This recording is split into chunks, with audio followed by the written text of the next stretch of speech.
E aí, eu sou o L. É muito estranho falar assim, né, cara? Eu falo com uma voz séria e eu me recuso a falar assim mais. E aí eu comecei a dizer uma coisa maluca aqui. Dessa vez eu quis me dar um pouco mais de trabalho. Porque eu vou estar fazendo um top 50 de jogos que todos deveriam jogar antes de Americanas. Ah, e quando você vai escolher esses jogos, velho, todos os jogos serão escolhidos à base da pesquisa. Mas vai ter minha mão ali no meio, tá? Eu vou regular essa lista, eu vou fazer algumas exceções, algumas regras, e vocês vão descobrir essas regras conforme eu avanço nessa lista. Então vamos rápido pro primeiro jogo. Antes, rapidinho, não tem ordem alguma nessa lista, certo? Primeiro, 50, não importa. Os dois são mesmo importantes pra mim. Queria começar essa lista com esse mesmo, Dark Souls 1. Não é o jogo que iniciou o estilo Souls-like, né? Mas com certeza é o jogo que popularizou. E principalmente, né, terminou de formular após Demon Souls. A história de Dark Souls é facilmente ignorada pelo grande público. Mas um rápido conceito, nós controlamos o Chosen Undead em um mundo em que a chama está se apagando. A chama em Dark Souls é algo extremamente importante, que deu origem justamente à Era da Chama.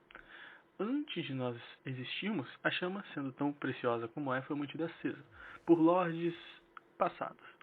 Porém, nós devemos nos aventurar na terra de Lordran para decidir se vamos manter a chama acesa e continuar a Era do Fogo, como o Lord Gwyn, o maior Lorde, fez antes de nós, ou vamos deixar essa chama se extinguir e começar a Era das Trevas. A história aprofundada de Dark Souls é muito boa, principalmente a história dos NPCs, que são incríveis. Pena que essa história não é contada ao jogador de forma fácil, ou só com progressão, já que a história de Dark Souls é propositalmente contada através da descrição de itens, que não é uma coisa muito boa. E pelas minúsculas tá complicado, pelas minúsculas dicas que o jogo te dá. Pequenas cutscenes ou raros diálogos, criando muitas teorias sobre o jogo nos fóruns. Algo que eu amo. Eu realmente gosto bastante do fato de que Dark Souls faz você ir atrás das coisas. Eu acho muito bom. Ao mesmo tempo que eu acho que se o jogo te entregasse mais fáceis informações, talvez mais pessoas se interessariam pela lore do jogo.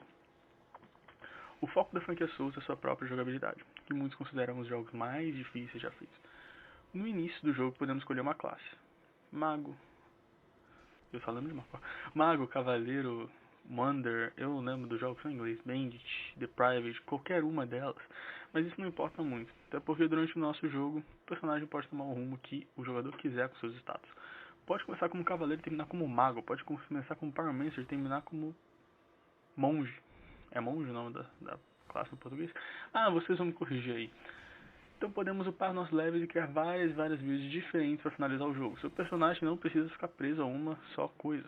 Diferente de jogos como Final Fantasy X ou X, por exemplo, o jogo é um action RPG, ou seja, as batalhas não são por turnos, são em tempo real, onde devemos focar em esquivar ou defender os ataques e achar uma brecha para atacar os inimigos. Também podemos atacar os inimigos por trás, olha a malícia, dando um ataque crítico chamado Backstab, ou dar um parry, que também dá o dano crítico. Dark Souls é um jogo que pune muito o jogador por isso, mas demais, o que faz as pessoas acharem que o jogo é muito difícil ou o mais difícil do mundo. Porém, não confunda a dificuldade de Dark Souls com a injustiça.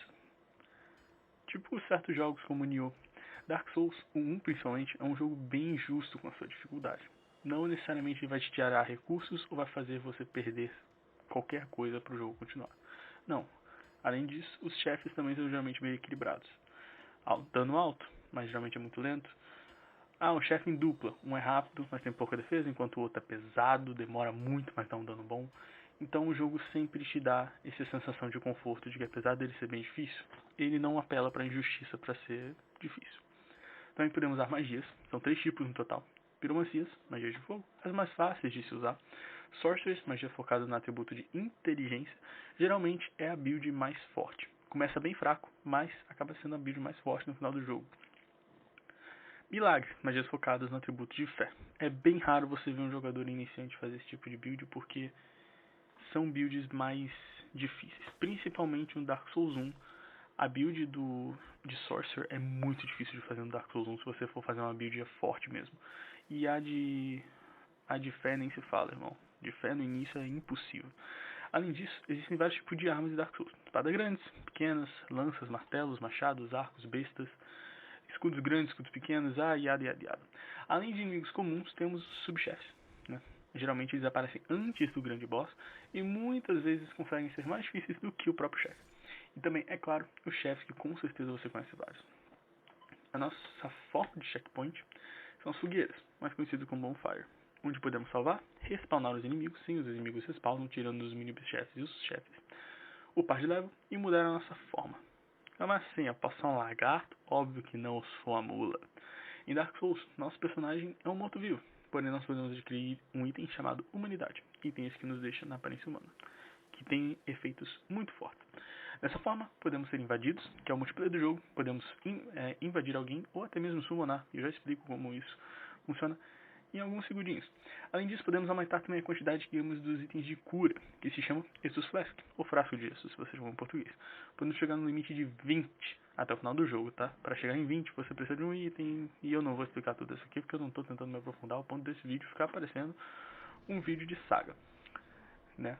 O multiplayer funciona através de invasões. Um jogador pode invadir o mundo do outro usando o item Red Cracked Eye Orb. Isso, falei sem errar. O jogador invasor possui vantagens, visto que os inimigos do mundo do jogador invadido não atacam o invasor. Ficou confuso, eu sei. Eu quero dizer que, se você invadir o mundo de alguém, os inimigos do mundo ainda vão atacar o portador do mundo. Ou seja, você não é atacado pelos inimigos. Mas o cara que foi invadido, sim. Aliás, o jogador invasor possui vantagem, né? Como vocês podem perceber. Porém, ainda... Pera aí que eu me perdi no roteiro. Ok. Também existem as arenas multiplayer, mas em Dark Souls 1, com toda certeza, eu jogo que essas arenas são menos usadas. Você entra numa partida como se fosse um matchmaking do COD, por exemplo. Além disso, tem também o lado mais legal do multiplayer, de que é você chamar alguém pro seu mundo para ajudar com os chefes. A partir de Dark Souls 1, na verdade, depois de Dark Souls 1, eu não sei se isso funciona em Dark Souls 1, mas caso você esteja com alguém para te ajudar, o boss recebe um upzinho. Esse up geralmente é o status geral dos boss, ou seja, ele pode aumentar a vida, ataque, defesa, tudo isso para deixar um pouco mais equilibrado o fato de que ele está lutando contra 2 players, certo? Mas isso ficou bem mais popular no Dark Souls 3, se não me engano. Não sei se isso acontece no Dark Souls 1 e 2, mas eu tenho certeza que isso acontece no 3. Ok? Outra coisa do multiplayer de Dark Souls 1, desculpa, são jogadores que deixam mensagens. Você pode colocar mensagens para os jogadores verem, com dicas de baús ou itens. Ou você pode colocar dicas falsas. E vai por mim, muitos caem nessa. Meu Deus do céu. Os cenários do jogo são em geral muito bonitos, com algumas exceções. Mas os cenários como Anor Londo, Biblioteca do Seth, a Caverna de Cristal e muitos outros são muito bonitos. E o design de inimigos é bem diverso também. E mini-chefes e chefes têm designs bem distintos também. São geralmente muito bons. Outros são questionáveis, mas eu não diria que existe um design ruim no primeiro jogo. Quer dizer, apenas um. Dark Souls 1 é sem dúvida o meu Dark Souls favorito, da franquia Soulsborne inteira. Jogo esse jogo há tantos anos e mesmo assim eu nunca enjoei. Eu amo a forma que esse jogo funciona em geral, como criar as builds, o caminho que você pode fazer pelo jogo. Cara, quando você zera esse jogo uma vez, pode fazer um caminho. Na segunda jogada, sabendo mais, você pode pular chefe, pode pegar arma mais forte logo de início, sério, tem muita coisa que esse jogo te põe à disposição. E o fator replay é bem alto, visto que você pode sempre estar criando novas builds focadas em novas armas, focadas em novas magias, visto que o jogo tem o sistema de scaling, ou seja, certas armas recebem mais dano se você colocar atributos em força, ou recebem mais dano se você botar atributos em destreza. Então o jogo tem o seu serviço complexo, digamos assim. Além disso, tem muita coisa que esse jogo te põe à disposição. Ó, eu lendo o roteiro de novo. O chefe de Dark Souls 1 tem muita quantidade, porém, quantidade por qualidade, perfeito na minha opinião. Claro que o jogo tem seus erros. Claramente a área de Xalith não funciona como deveria, muito menos o seu chefe. Mas agora, as áreas como oh meu Deus do céu, você não tem ideia, é a segunda vez que eu tô gravando esse vídeo e eu ainda tô errando os nomes. New Londo Ruins, Anor Londo, Duke's Archive, Sans Fortress, todos são muito bons.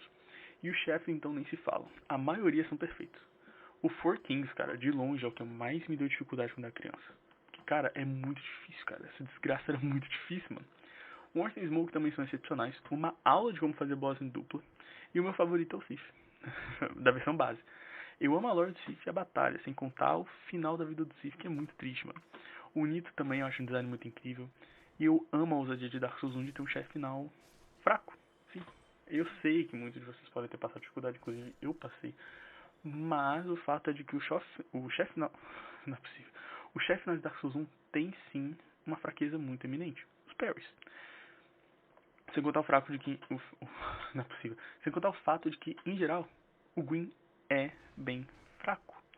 Isso faz sentido com a lore do Gwyn. Mas mesmo assim, a maioria das pessoas não fazem nem ideia da lore do jogo. Mas essa luta é muito boa e muito simbólica. Dark Souls 1 tem tantos segredos que é difícil de listar. O meu favorito é a Covenant dos Dark Graves. Se você não conhece, você consegue matando os 4 reis antes de colocar a bacia, a Vessel, no seu respectivo lugar. É o item, pra quem não sabe, que você consegue depois de matar o Ornsteinsburg. E também tem Painted World of Oriams, que é a minha fase secreta favorita de toda a saga Souls e uma das minhas fases favoritas do jogo todo. E outros dos meus bosses favoritos fica ali, que é a Priscilla. Tanto que eu tenho um personagem focado com a build na arma da Priscilla. Eu acho ela uma chefe sensacional. Se eu tivesse que criticar alguma coisa em Dark Souls 1 é justamente o modo online. Porque apesar de ser muito da hora as invasões e invocar os amiguinhos, os servidores de Dark Souls são um pouco quebrados. Então é comum acontecer o famoso front-stab, por exemplo. Que é o backstab, só que pela frente. Isso acontece bem mais no Dark Souls 2, porque o Dark Souls 2 tem muito mais bug. Mas ainda também acontece aqui no 1. Além de tudo isso, tem também a DLC de Dark Souls 1, que é de fato uma DLC. Eu digo isso porque hoje em dia é comum os jogos lançarem DLCs de baixíssima qualidade, com conteúdo que já deveria estar embutido no jogo base, ou simplesmente DLCs que adicionam 3, 4 horas de jogo e falam, ó, fizemos uma DLC incrível. Mas a DLC de Dark Souls 1 é de fato uma DLC muito boa. A franquia Souls em si inteira, inclusive, tem DLCs excepcionais. Inclusive, a duração é bem alta, pode aumentar aí fácil as suas horas de jogo, com uma lore ainda mais legal e com chefes e equipamentos ainda mais legais, como sets de armaduras novos, magias e armas. Inclusive, a DLC de Dark Souls 1 é que cria as magias Hexes na franquia, que são magias negras. Tá certo que o conceito final delas está no Dark Souls 2 adiante, visto que no Dark Souls 1 ela usa apenas a inteligência. Porém, em Dark Souls 2 pra frente, essas magias precisam do atributo de inteligência e fé. Mas elas são criadas aqui no Dark Souls 1. E o Dark Souls 2 apenas aprimora isso. E daí pra frente eles seguem o conceito do Dark Souls 2. Sem contar os dois chefes mais conhecidos talvez da franquia, que é o Artorias e o Humanos. E o meu maior Nemesis está nessa DLC, que é o dragão Calamity. O primeiro Dark Souls merece e muito reconhecimento que tem. O jogo dura em média perfeita de 10 a 12 horas pra se zerar. Mas isso no mundo perfeito, tá? Porque você vai morrer muito na primeira jogatina. Além disso, se você quer fazer tudo, incluindo os chefes secundários da DLC, pode aumentar essa média por algumas horas, tá? Mas se você quer entrar no jogo mais preparado e montar uma build mais rápida, eu recomendo você entrar na wiki do jogo. Vou deixar aqui na descrição, tá? O link do site. Entra lá, decide a arma, build, tudo que você quer, pra você já entrar preparado pro jogo. Já pode começar o jogo com a direção. Eu recomendo muito Dark Souls 1, tá no meu top 50. E eu espero vocês pro próximo. Muito obrigado e tchau.